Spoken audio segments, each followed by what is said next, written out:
അതെ, ഞാൻ പോവാ. ആ വരാൻ കുറച്ച് സമയം എടുക്കുവേ. ആ ശരി.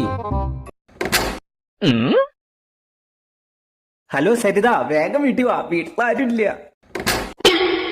ആ എന്താ ബേബി, പോയില്ലേ നീ ഇതുവരെ? ഹലോ സരിത, വേഗം വീട്ടിൽ വാ, വീട്ടിലാരുമില്ല.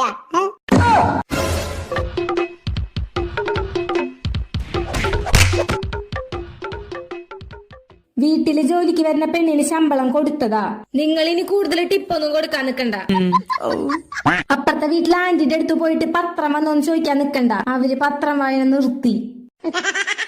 ഇടയ്ക്കിടയ്ക്ക് ഫോണിൽ സംസാരിക്കാന്ന് പറഞ്ഞിട്ട് ബാൽക്കണിയിൽ കയറി നിക്കണ്ട. അപ്പുറത്ത് വാടകയ്ക്ക് താമസിക്കുന്ന ആ തമിഴത്തി പെണ്ണ് വെക്കേറ്റ് ചെയ്ത് പോയി. അയ്യോ പോയ, പറഞ്ഞില്ലോ. നിങ്ങളോട് പറയണ അവർക്ക് പോണെങ്കില്. ഏയ് കൈവേദന കാലുവേദന